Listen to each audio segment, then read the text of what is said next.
If you want to make money in the crypto world and see big things happen, the market is very unstable. But what if I told you that crypto and the market that supports it are now starting to be taken seriously? Things are getting more stable in this market, and many of the moves made today are drawing attention to how stable it is becoming. One big event that happened not long ago was that crypto from Gemini filed for an IPO in the US. It looks like this was kept secret. It was meant to be a secret, but it was public. We don't know how it happened the second time they filed for this. From now on, there will probably be a lot more big events. This is happening on a lot of platforms and maybe even stablecoin issuers. The big question is whether Ripple will also file for an IPO, which I'll talk about in this video. On top of that, we saw a post from Fiji saying that the crypto IPO window is now wide open. What's interesting is that IPOs are happening more and more often. The Circle IPO sped things up, and now we have Gemini. I do wonder what comes next, because there are already a lot of great exchanges in the area. That could be the next step. It's true that Coinbase started all of this when they went public, but that was a long time ago, and it caused a lot of trouble with the SEC. Now that the SEC's open to new ideas, we're starting to see big purchases in crypto and use at the business level. The SEC's crypto task force is also very exciting because it makes it possible for all of these things to happen going forward. This means that there will likely be even bigger moves and much stronger, faster pushes to get things approved in the US. You probably already know where I'm going with this. The idea that all of these cases are over, including the Ripple SEC case. The market is going to open in a big way when it comes to institutions. Acceptance will start to speed up, and Ripple's name is likely to get a lot bigger because the company will start to buy even more companies. Also, everything we talked about 2, 3, and 4 years ago is becoming real. At the time, most people thought these things were just dreams. The fact that they're now real is very exciting. Oh, and it's not just about IPOs. Here's a tip from Ben Weiss, a crypto writer for Fortune magazine. A lot of big companies like Apple, X, Airbnb, and Google Cloud are now thinking about how to add safe coins to their services.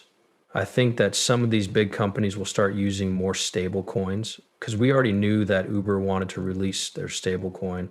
In this video from Bloomberg Tech, Uber's CEO says that the company is thinking about using stable coins to cut costs. Pay close attention to this, and then I'll talk a little more about it. We know that you want to use SafeCoin to pay for Uber rides.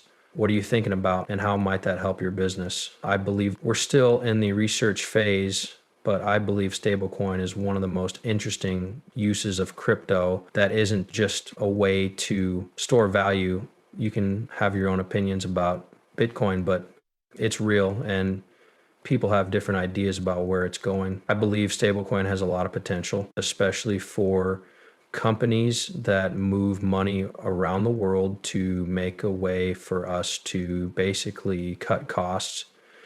Any old business plan has a hard time with stable coins because they're still tied to trade rails, which wastes a lot of money. As of yesterday, it was announced that Uber is thinking about this. Now, if Uber does this, every other company will do the same thing. They will release a report about how much money they saved by using stable coins or making them a part of their business plan. What do you think will happen next? Now that Uber has done this, every big business is thinking about doing the same thing. I'm going to say this over and over again until everyone hears me. This is what I said about banks, and this is what I said about businesses. All of these technologies, like safe coins, only need one big player for everyone to be able to use them. This is because these technologies really speed things up. A statement is quickly brought to the public's attention. The mainstream media will talk about it. Every big company will look at it, understand it, and decide that they need to do the same. But let's talk a little more about the Circle IPO. A lot of people thought that Ripple was going to buy Circle. They said things like, okay, the Circle IPO means that Ripple will no longer be able, or they won't be able to buy Circle. This from Smoke Dog says that Ripple can still be bought after Circle's IPO. This is from Pressed Research. Let me just zoom in really quickly so you can see it. You might think that Circle's chances of going public are over too quickly, but there were real chances for the company to work well with Coinbase or Ripple.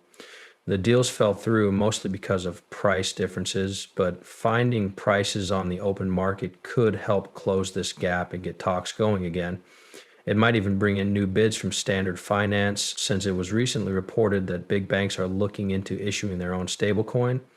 In other words, this could still lead to talks, and it might also show what a fair price for Circle would be, which would bring in more or even bigger bids to buy the whole company.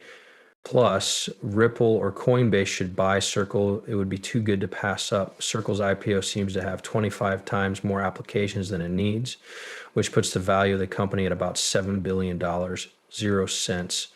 I think anyone who can buy it for even $12, 0 cents to $13 billion, his business might be worth that much in 20 years. Circle set up the market for stablecoins long before it was allowed in the US, before the Genius Bill. I think that Coinbase, Stripe, Square, and Ripple will all end up competing to be the best stablecoin service.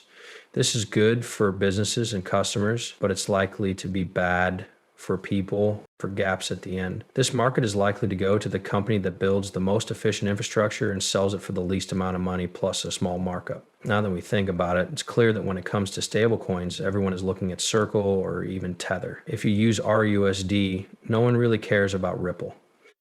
I think this is because RUSD is still very new. For example, RUSD has only been around for 171 days, while USD has been around for 245 days. Another interesting sentence that I find hard to believe is that Brian Armstrong wants to congratulate Jeremy Ayer and the rest of the Circle team on their IPO and hitting $30 trillion, 0 cents in USDC volume over the course of their history. Now more than ever, USDC is the most accepted stablecoin. Of course, it's hard to make real regulated crypto goods. It was almost impossible to do so when Circle was started in 2013 and 2014.